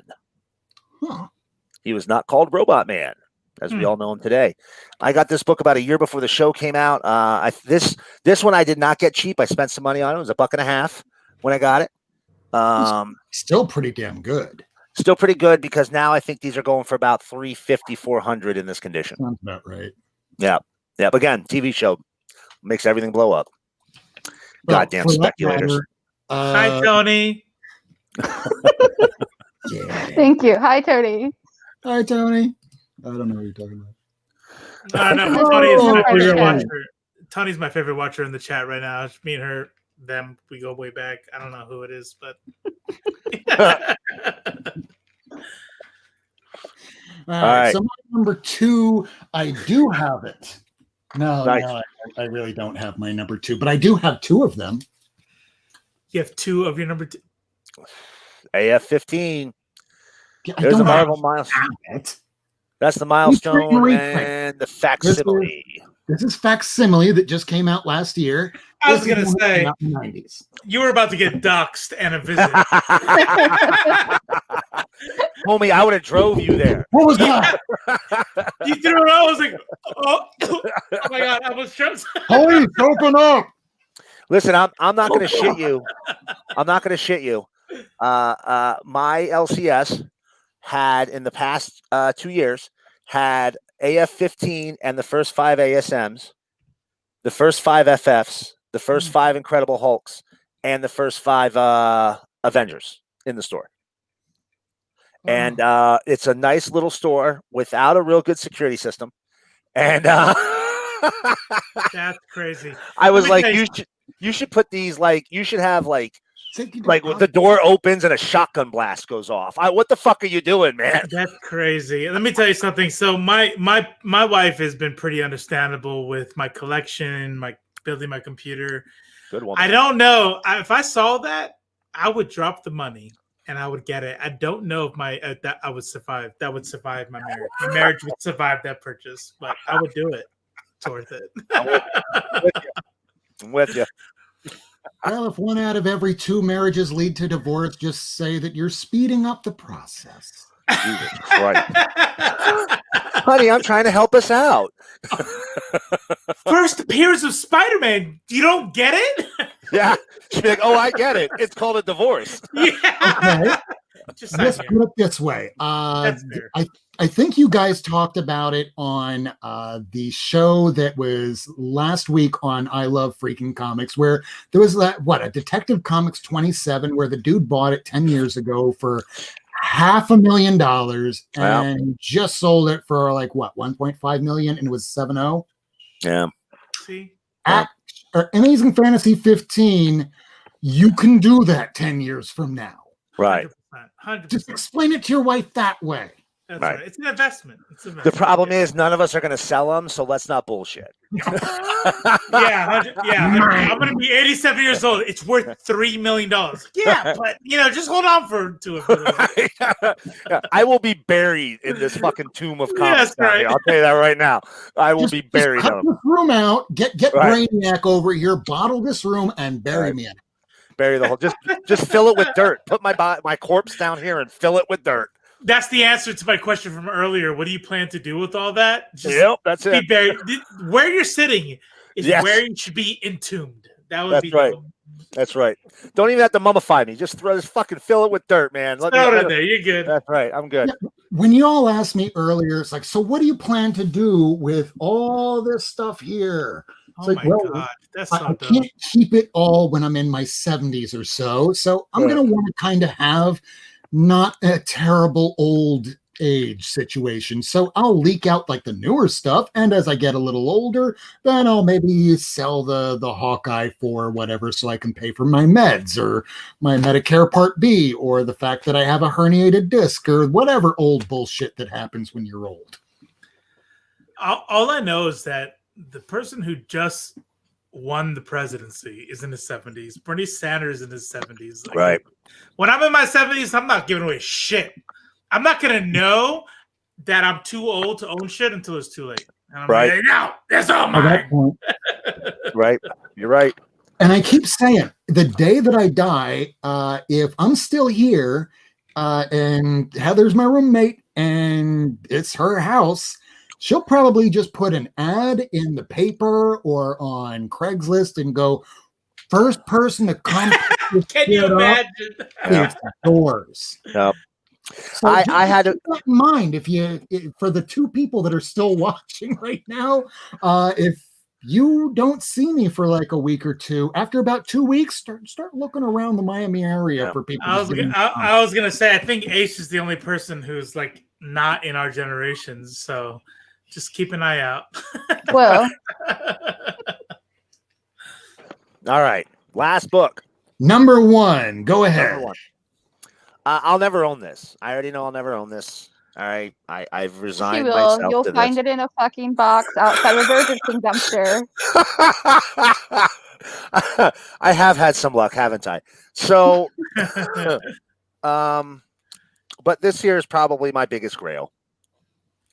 Brave and Bold, number 28. Sorry, yeah, 28. First Justice League of America. This Starro the Conqueror cover has been homaged, dozens of times. I think everybody knows this cover. Mm-hmm. I was in a shop. There is a local shop that has a B&B 28, a B&B 29, and a Justice League of America number 1. They let me hold the Justice League number 1. Which, let's face it, is not a great cover. No, it's not. It's actually probably one of the worst of the early series because they have some killer covers in that line, but that first one is crap. It's like that and Green Lantern were just they're just awful. They're absolutely awful. But I love Justice League of America as well, the first issue of that. But obviously Brave and the Bold is the first appearance. Yeah, here's your first Justice League.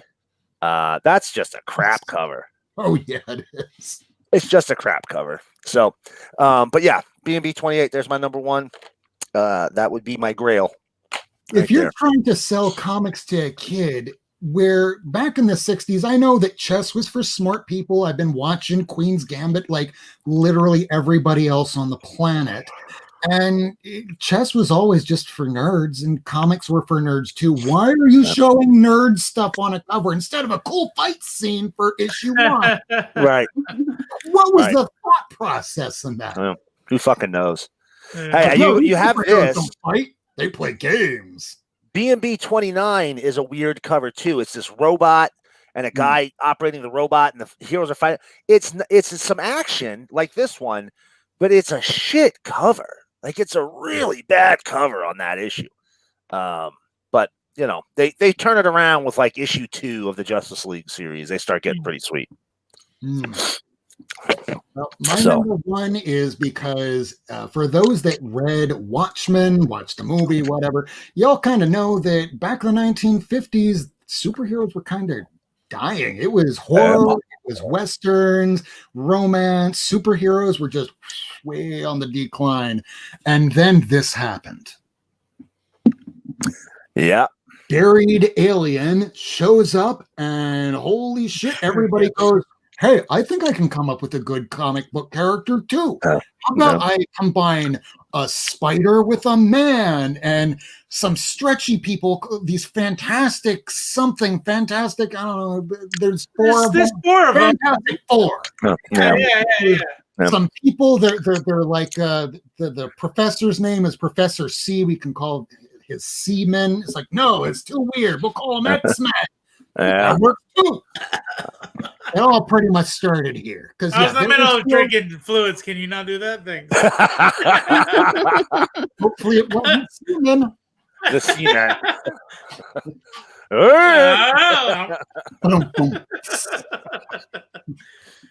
So that's pretty much has been our show tonight. It's the earliest one that we've had for Silver Age because most of us don't have it. Half of our crew is gone. So final word, we're going to give it to first. We're going to throw it to Robo. Ooh, pretty. Because holy shit, look at what he's showing. Those are cool. Yeah. Very so nice. I was reading about Steve Ditko, and then I don't know why, and this is actually embossed. So this Spider-Man right here is embossed on there. It's like raised art. And and then I was reading about Steve Ditko, and I was getting all into the drama behind him and Stan Lee. And then I heard that he did these last 2 issues when he was like, fuck you and fuck Marvel. And so I said, I wondered, like I did during this whole show, I was like, oh, that's cool. Let me Google that real quick. So I did that, and they were super affordable. They were like maybe like $40-$50. And but the graded slabs ones were a lot more. And if we agree that that Ditko leaving is the end of Silver Age, then these are the last 2 comics of the Silver Age. And I really these are prized, and I'm going to get these sent in to get slabbed after I move. Nice. That's my contribution to the whole Silver Age thing. I don't have a top 10, but yeah. I only have, for those that kind of know, I've been trying to slowly put together Amazing Spider-Man because after I hit 500 through 700 to current, I'm like, well, I might as well work backwards. Thanks, Lady Fantastic, for that. If you're still watching, hopefully you are. I only have 1 from underneath issue 100. So please feel free to send that my way. But otherwise, this is my only sub issue 100 I have. Got That's this from Hulk. Wait, hold on. Am I understanding this correctly? You don't have this? Is that what you're saying? I do not. I own like 6 comic books and I have them. It just goes to show you no one can have everything. And if you do, you're a millionaire. And what are you doing watching us? You already know everything. That's true, yeah. Right. All right, so we all went through our number ones.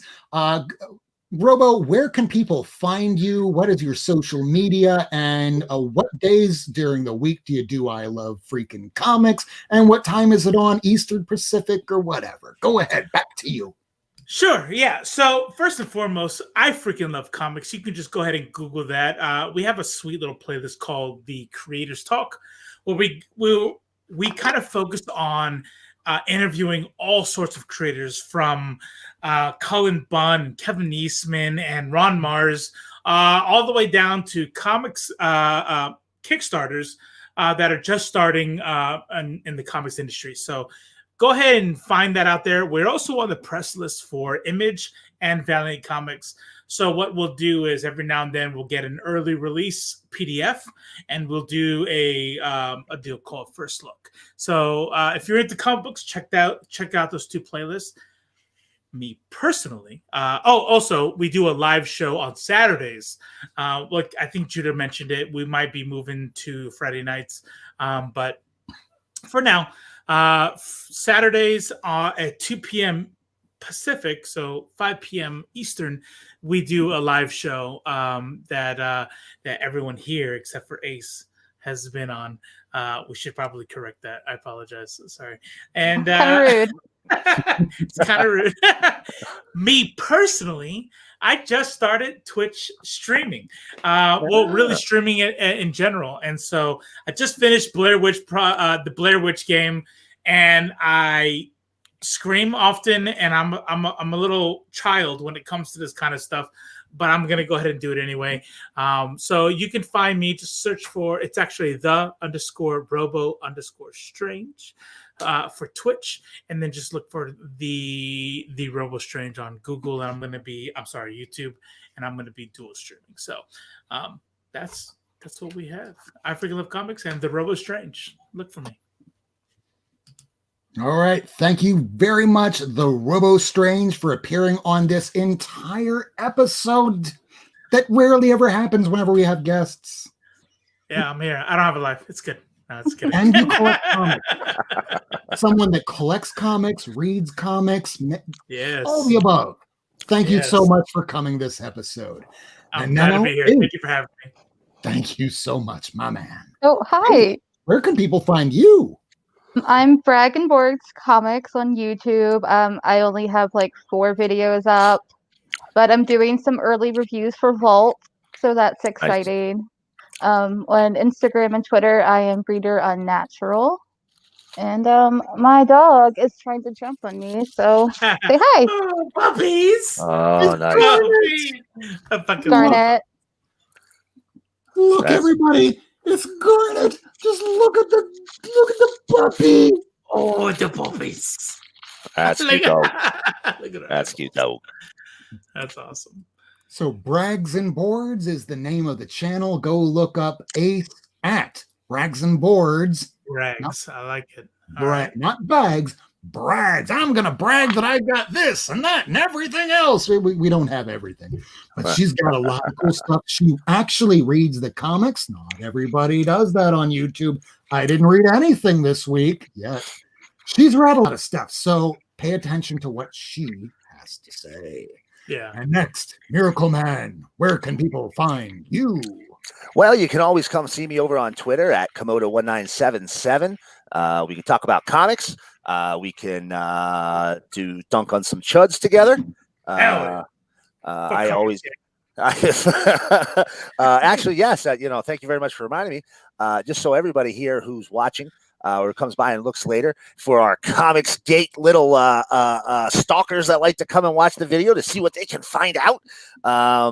Comics Gate is a hate group made up of has-beens, never-wases, and a bunch of rejects who couldn't make it through comics. Their fan base is primarily made up of the type of people that you would find banned from a 4chan message board. Fuck yeah. Fuck yeah. There is no redeeming quality to this group of people other than the fact that eventually they just go away. Actually, Sadly, there are some redeeming qualities. I would like to express. One day they will fucking die. Okay. Okay. All right then. Anyway, fuck Comicsgate. But other than that, you can come by and see me on my homegirl Erin Cypher's Twitch channel. We do a new show Friday nights. And she is she's really into comics as well. She's probably a more modern comic reader, I think, is what she normally does. But she and I chat about comics Friday nights at usually 8 p.m.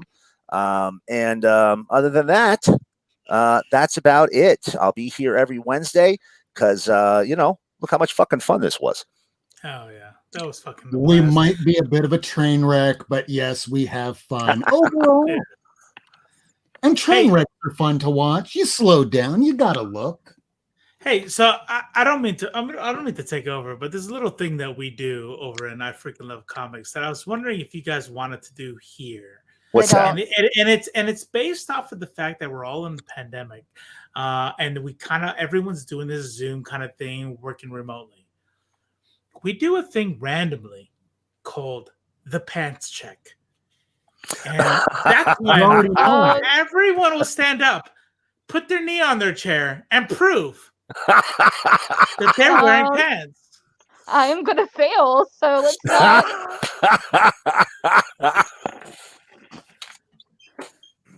Where you at, Miracle? Yeah, pants. We're 3 out of 4. No? Look at that. No? I can't even move. Nothing? Well, I don't know. Ace does not seem to be moving. I think she's good.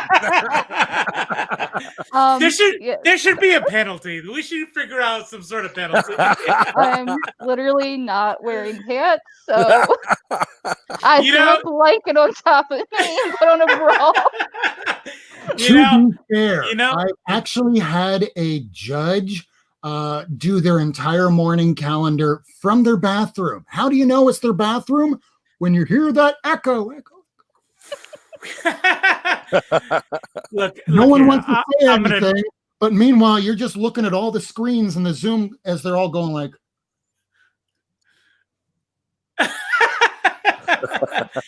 So I'm gonna come clean. Uh-oh. Guess he's not coming clean. Robo, you froze. What'd you say, man? Can you hear me? Yeah, Am we good? Hear you. Okay, I just wanted to say that Ace had said that earlier. I already knew she wasn't wearing pants. So I did it on purpose. I apologize. Sorry.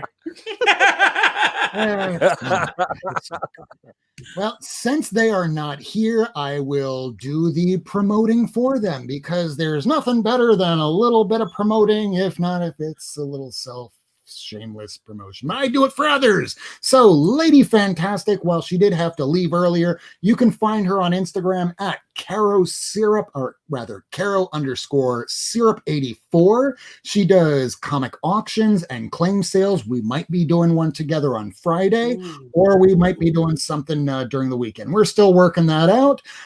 Otherwise, she does do something called the Saturday Morning Cartoon Crew. It's sales, it's auctions. So check that out. They might be doing that over on Tacoma's channel. Don't quote me on that. Also, Comics on the Mind. He is Mind Shift over on Instagram, and he does stories. He also appears tomorrow night. I can't remember if it's going to be on Gorilla Todd or his own channel, but do check out Mind Shift. He is Comics on the Mind, and if you're watching a show like ours, you goddamn well sure better know you all got some Comics on the Mind. Oh no, what's up? Sorry, I just got a dick pic on Twitter. Jesus Christ. You weren't supposed to tell everyone like on live. What the fuck? That was private. That was fast. While this may be the end of the show, we don't want to get yanked down at the very last moment where I get a strike against me and then no one ever sees Not Near Mint again. They just start looking at OfferUp going, well, Rob's dead. Maybe Heather posted all his comics to just give away. Not dead yet. So this is the Not Near Mint crew. Thank you, everybody, so much for joining us tonight. My name is Rob Wurst. You can find me on Instagram at Not Near Mint. I'm also on Twitter. I post regularly, usually about once a day, comic books like you see behind me, first appearances, keys, what to buy, what I just bought, sometimes stuff that I've had for years and I just never got around to posting. Otherwise, do check us out next Wednesday. I don't know if we will be having Discordia on or not. Miracleman? Yes, the Discordia team.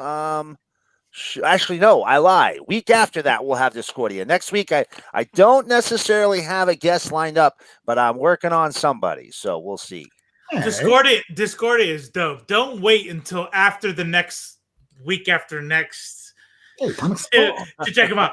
Go check them out on Discord. Discordia is dope. I backed it. I got it. It is super fucking dope. Yeah. I backed it as well. Looks good. So yes, everybody out there, thank you for joining us tonight. Do smash that like if you haven't already. Thank you, replay viewers. Thank you, live viewers. This is the Not Near Mint crew. Make sure to subscribe to us. Hit that bell for notifications. But we really only do this show once a week, every week. So do check us out as we come back next Wednesday, 10 p.m. Eastern Time, our regular time. Good night, everybody. Bye.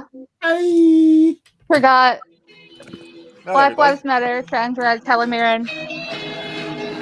Black Lives Matter, trans lives matter, Helen fucking Mirren.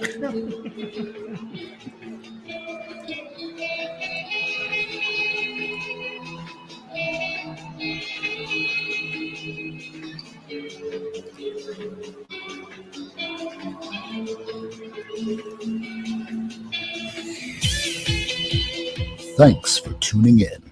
If you want to see this episode again, along with a catalog of back episodes and issues, surf on over to Not Near Mint on YouTube, Twitter, and Instagram.